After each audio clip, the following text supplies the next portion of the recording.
Y vamos a tener en nuestra entrevista principal al senador Francisco Huenchumilla, que cada cierto tiempo lo invitamos para que nos pegue una visión de las cosas que están pasando. Gracias por estar acá, Francisco, de nuevo. ¿Qué tal, Fernando? Buenas noches, muchas gracias. Bueno, a ver, nos hemos conversado desde la última elección de los consejeros. Sí. Y ahí pasaron un montón de cosas que me gustaría conocer tu opinión sobre, a ver, primero, ¿qué tanta estabilidad tiene los resultados en términos de las mayorías que se consiguieron? Segundo, ¿qué tanto se puede obtener con este nuevo consejo de un boceto de constitución que esta vez, de alguna forma, por lo menos agrade a la ciudadanía al punto de votarlo aprobándolo? ¿Cómo lo ves? Mira, digamos que la llave de este Consejo Constitucional lo tiene la derecha. Con los 23 consejeros republicanos tienen derecho a veto y le faltan 7 para tener los 3/5 para aprobar las normas respectivas. Por lo tanto, la llave la tiene Chile Vamos y la tienen los republicanos respecto del tipo de constitución que va a salir de ahí. O sea, si que pudiéramos decir una frase así, como llamémosla así,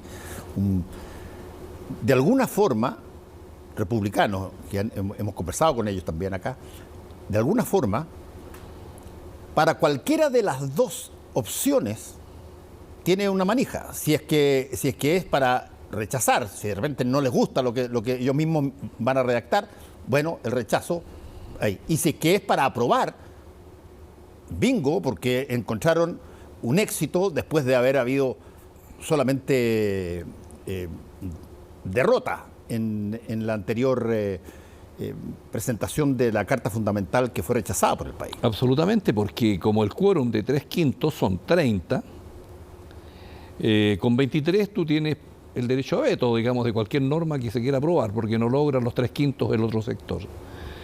Pero para aprobar una norma necesitas 30. Ahora, yo no sé si va a incidir, porque en el fondo y en la realidad los consejeros van a ser 51, sí, con un consejero de los pueblos originarios. Si ese 51 logra o no mover un poquito la aguja respecto del quórum, hay una ley del siglo XIX que aplica ese tipo de quórum, no creo que altere esos 30, ese consejero 51. Y por lo tanto la llave maestra de todo esto lo tiene ese sector político. Pero hay que decir una cosa, que dentro de la normativa de esto, nosotros aprobamos en su momento 12 bordes a los cuales tiene que someterse este Consejo Constitucional por muchas mayorías disímiles que existan. Ya hay un consejo de examen de admisibilidad, un consejo técnico, que va a poder conocer si estos consejeros se saltan esos 12 bordes que están aprobados y que están en las normas transitorias de la Constitución. Y por lo tanto, eso también le da cierto margen para que algunos consejeros puedan reclamar eventualmente si es que esa mayoría quiere salirse de esos 12 bordes que se aprobaron en su momento. ¿Y esos bordes quedaron así en términos congelados ya no se pueden mover? Son 12 bordes que están congelados, están en la Constitución, fueron aprobados, fue publicado en el Diario Oficial, están en las normas transitorias y están enumerados del 1 al 12. Entonces, eso es el marco en que se va a mover este Consejo Constitucional y hay un mecanismo de reclamo a un comité técnico de inadmisibilidad compuesto por un determinado número de juristas al respecto. Ahora, Francisco, una de las cosas principales del anterior proceso y que incluso fue materia informativa mundial fue la posibilidad de tener accesos garantizados para los pueblos originarios. Aquí tenemos una nueva cantidad de gente escogida y más los expertos, y como tú muy bien dijiste, hay uno solamente. Hay uno solamente. Después vamos a ir a los partidos, que también Claro, se disminuyeron un poco. Claro, lo que sucede es que el resultado del 4 de septiembre fue tan brutal. En casi 340 comunas, donde ganó el rechazo absolutamente, y en las comunas con mayoría de pueblos originarios en el sur, también el resultado fue contundente de rechazo. Entonces, el efecto político que eso produjo fue que la mayoría de los dirigentes de los pueblos originarios de todo Chile, bueno, quedaron golpeados con esto. Tal es así que cuando se establece el nuevo mecanismo de participación, se presentan 3 candidatos, uno quedó inhabilitado por razones legales y en definitiva hubo 2 candidatos. Entonces tú comprenderás que las posibilidades eran mínimas y salió electo uno porque se superó el umbral que se había colocado del 1,5% de los votos. De tal manera que ese consejero la tiene dura porque va a estar solo frente a otros 50 consejeros. Lo que sí, hay uno de los 12 bordes que establece el reconocimiento de los pueblos indígenas. ¿Cómo va a operar eso como borde dentro de la composición de este consejo? Bueno, esa es una gran tarea política que tiene este consejero. ¿Y cómo ves al gobierno en todo este escenario?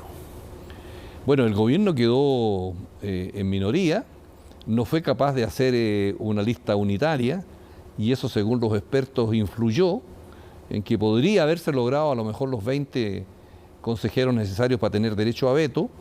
Eso no se logró y por lo tanto esto está a merced de lo que diga la derecha y fundamentalmente republicano en lo que va a ser este proceso constitucional. ¿Tú ves entusiasmo en la ciudadanía respecto de esto? Así como existió un entusiasmo que se trasladó en votos y que fue muy importante durante la primera ambientación de la convención, hasta que empezaron a pasar las cosas que empezaron a pasar, pero básicamente hubo un entusiasmo por esta renovación constitucional. ¿Qué tanto ves ese fenómeno? Yo no veo entusiasmo, fíjate, pero creo que tampoco la gente está disponible, permíteme la expresión, para comerse cualquier constitución. Yo creo que la entrevista que dio este domingo José Antonio Kast fue bastante moderada, diría yo, dentro del estilo que se le conoce, porque se están jugando no solo esta constitución, sino que cuál es el escenario futuro con miras a las elecciones que vamos a tener el 2024 y el 2025. Y por lo tanto creo que se cometería un profundo error de tratar de pasar máquina, porque la gente no se va a tragar cualquier constitución, aunque no esté muy entusiasmada, pero yo creo que también tiene conciencia, porque hay una mayoría que quiere tener una nueva Carta Fundamental, y por otro lado yo creo que políticamente es necesario para el país cerrar este capítulo.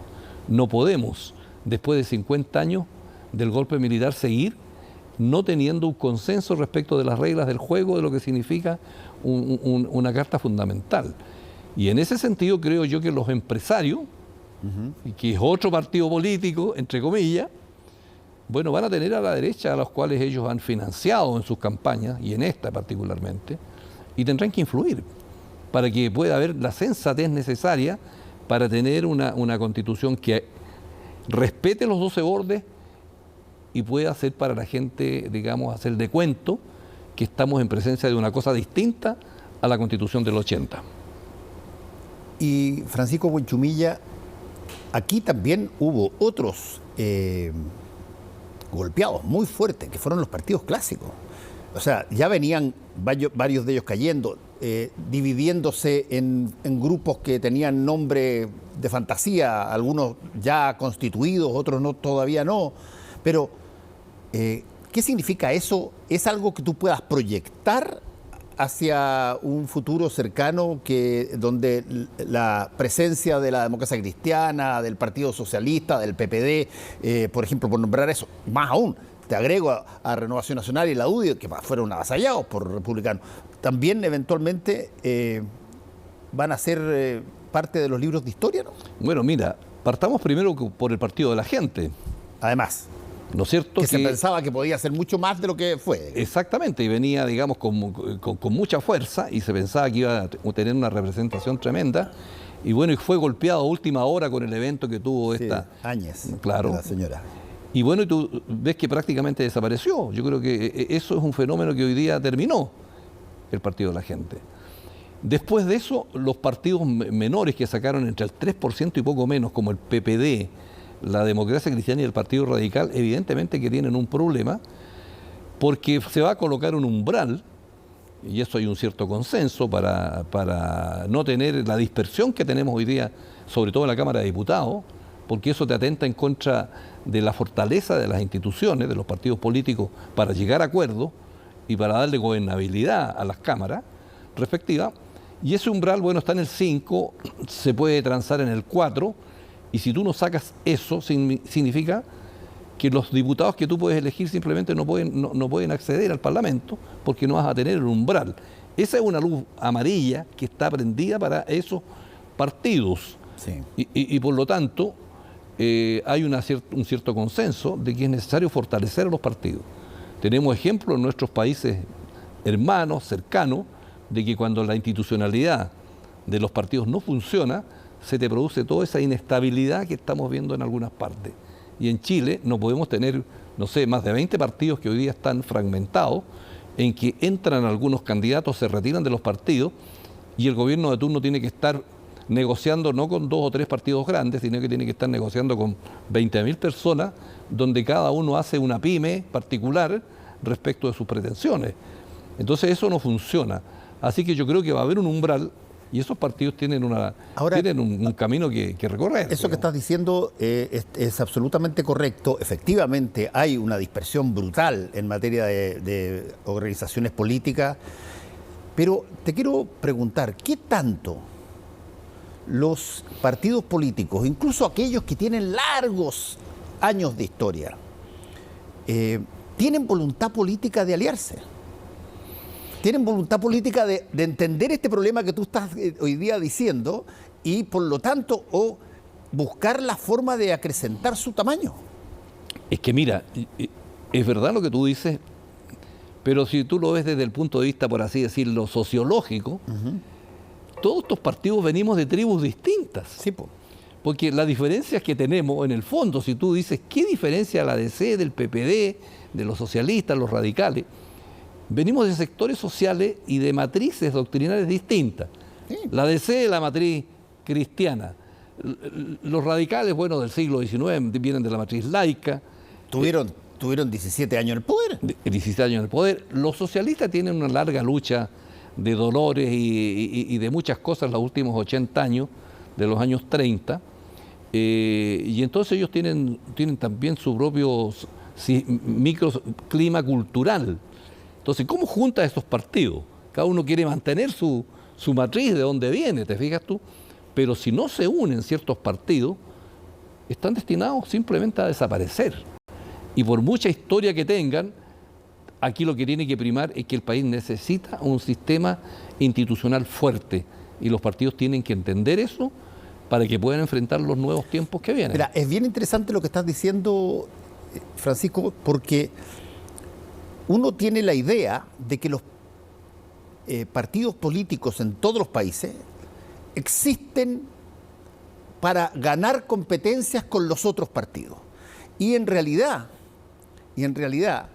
si es que uno tuviera que mirarlo cómo se producen las cosas en las grandes coaliciones, hay mucho más de cooperación que de competencia. Tú puedes competir con aquellos que están disputando contigo un determinado puesto o un órgano de poder, pero para eso necesitas ir en cooperación con otros movimientos porque solo no alcanza y normalmente a nadie le alcanza.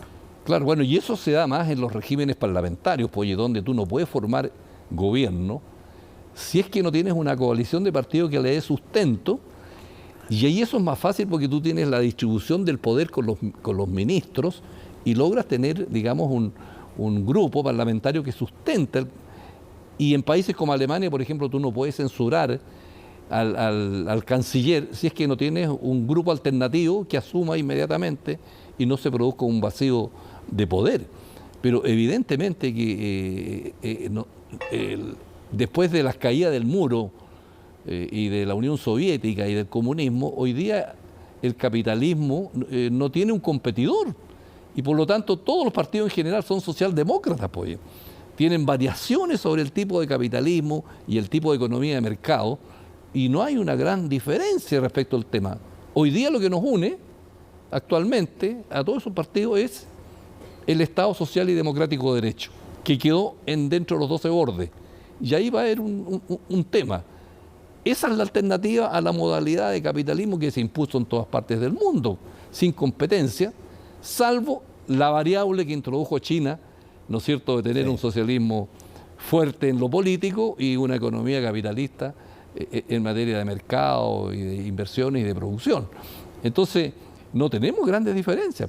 Entonces, ¿por qué no nos unimos? ¿Por qué no sinceramos la cosa? Bueno, ¿y qué tanto la respuesta para esa pregunta no está dada por la historia?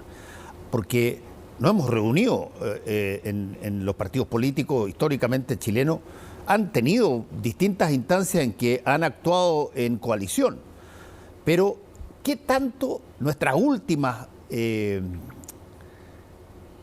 aglomeraciones, particularmente la Concertación, después la Nueva Mayoría, en fin, qué tanto terminó a un punto que toda una generación que hoy día gobierna la apuntaba con el dedo como responsable de las cosas que pasaban? ¿Qué tanto esa última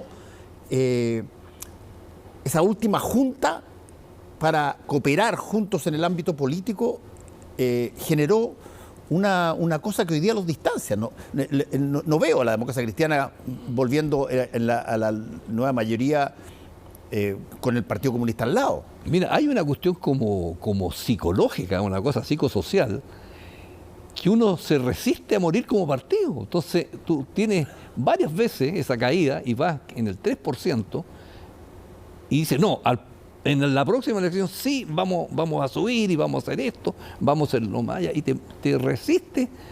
Es como la vida. Pero yo creo que uno tiene que tener un sentido de realismo. Una de las cosas que impulsó al mundo hace 500 años con la revolución científica, cuando el mundo aceptó que era ignorante y que no habían verdades reveladas en la vida política, y ahí empezaron la investigación y cambió el mundo con la ciencia y la investigación y el cuestionamiento de verdades absolutas, y empezó el razonamiento.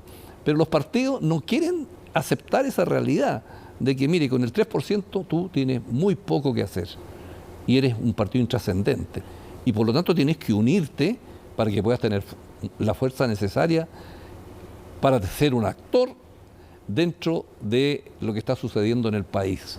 Así que en eso estamos. Mira, en este momento. Tu partido ha tenido en los últimos años, te digo las últimas décadas, las últimas 7 décadas, sí, para dejártelo bien para atrás, ha tenido una situación impresionante. Impresionante. Yo me acuerdo todavía, chico, viendo a mi papá gritar, pero era muy demócrata cristiano, pero fascinado, cuando el Partido Demócrata Cristiano gana solo la elección de Eduardo Frei Montalva.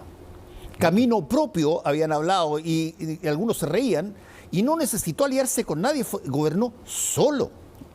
Y después se empiezan a ver todas estas situaciones, la de la Unidad Popular primero, bueno, hago el paréntesis de la dictadura, vuelve la democracia, y ya de ahí en adelante todo fue distintas formas de cooperar o estar juntos, pero ya no se obtuvieron las situaciones de antes.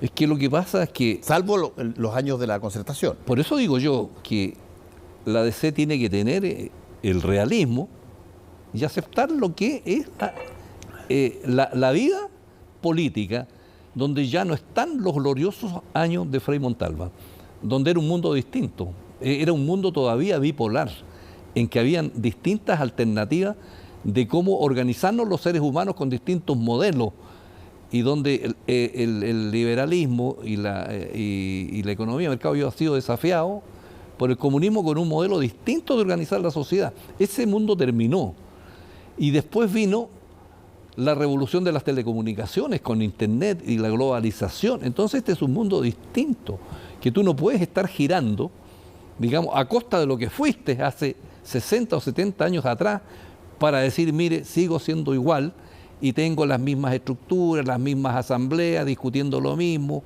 peleando un carguito por aquí, un carguito por allá. Si no eres capaz de entender que el mundo es distinto y viene más distinto, porque cuando ya introduces tú lo que viene en la revolución digital, la inteligencia artificial, este mundo va a cambiar. Sí, sin duda. Si el partido entonces no acepta eso, bueno, vas a quedar en trascendencia. Y es lo que nos está pasando, lamentablemente. Ahora, Francisco, hay un punto ahí en lo que tú estás diciendo, que yo lo he repetido varias veces, porque a mí me ha impresionado mucho, que es un cambio que yo te diría, no sé si hay que llamarlo cambio de educación cívica, si tú quieres. Y tú vas a entender al tiro porque probablemente te pasó lo mismo. Mira, en los años 70, los años 60, un porcentaje muy grande de la ciudadanía que iba a votar, si tú le preguntabas cuál es el presidente de la Juventud Demócrata Cristiana, se sabían con nombre y apellido quién era. Claro. Tú preguntabas cuál era, qué sé yo, el senador que representaba Antofagasta, y las personas lo conocían a pesar de que vivían en nuestra región. Hoy día yo pregunto cuál es el nombre del presidente de la Democracia Cristiana o de la Juventud o del Partido Socialista o del Republicano, y no tienen idea. Y no es porque sean ignorantes, nada, es porque hubo una suerte de achatamiento de la información política relevante. Bueno, así. Y porque además entraron en la discusión pública mundial las redes sociales con otro tipo de mundo, ¿te fijas tú? La discusión cambió un giro cultural distinto. Era más conocido el influencer que el exactamente. Y si el político no ha tenido formación y no está leyendo y no está colocándose al día, bueno, entonces simplemente se quedando en el pasado. Yo tengo una manía que lo aprendí desde la universidad, de estar permanentemente todos los días leyendo algo, de cualquier naturaleza, leyendo libros. Y además regalo muchos libros, fíjate, yo compro libros así y se los entrego a mis amigos, se los mando a los diputados, para que estén al día, porque tienen que leer, estudiar y ver cómo está el mundo. ¿Te fijas tú? Pero si no, estamos condenados a desaparecer. Sí, yo pensé, y yo creo que todavía es posible, si es que un proceso convencional constitucional era pero un mecanismo extraordinario para generar un nivel de crecimiento brutal en la educación cívica del país. Porque estaba todo funcionando ahí. ¿Qué tanto crees tú que, ya con dos procesos, qué tanto sientes tú que hemos mejorado nuestro conocimiento de lo básico, lo necesario para ser un ciudadano atento? Yo creo que el país vivió un proceso de modernización donde muchos sectores, digamos, lograron tener un acceso a todos los bienes de consumo, donde este mundo está lleno del marketing y de la comunicación instantánea. Todas las redes sociales tú lo ves, en que te ofrecen miles de cosas, y miles de personas tuvieron acceso a eso y tuvieron acceso también al endeudamiento en Chile. Entonces te cambió la situación cultural, y entonces la autonomía personal, individual, es una cosa muy apreciada por la gente. Sí. Yo lo veo cuando en mis recorridos que he hecho como parlamentario. La gente quiere colaboración, quiere solidaridad, pero quiere su espacio propio de autonomía en la toma de sus decisiones. Entonces hoy día la vida colectiva existe, pero tienes que agregarle que la gente quiere tener también sus propias decisiones. Entonces el mundo cambió, Fernando, eso es lo que yo siento. Y yo creo que, viejo y todo, orgullosamente, lo que he hecho es no quedarme atrasado, y para eso uno tiene que estar al día con los fenómenos que pasan en el mundo y leer, que hay mucha gente que escribe sobre cómo el mundo ha cambiado en los últimos 50 años y va a seguir cambiando. Última pregunta, Francisco Buenchumilla.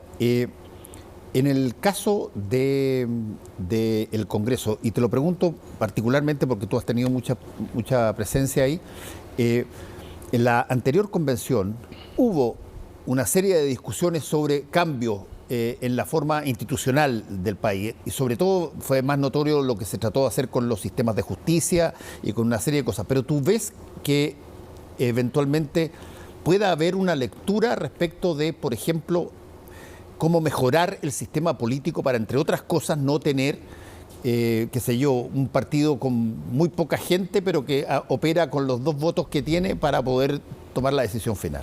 Yo creo que los bordes le van a dar un marco de referencia obligatorio a este Consejo Constitucional, y ahí el sistema político está más o menos demarcado porque tenemos poder ejecutivo, judicial, Cámara de Diputados, Senado, República Democrática, separación de poderes, órganos autónomos, derechos de las personas.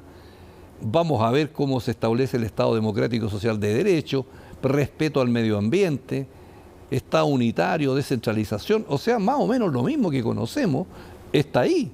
De tal manera que yo creo que la tarea de la comisión experta es muy importante, porque va a ser también el marco donde van a trabajar estos 51 consejeros constitucionales.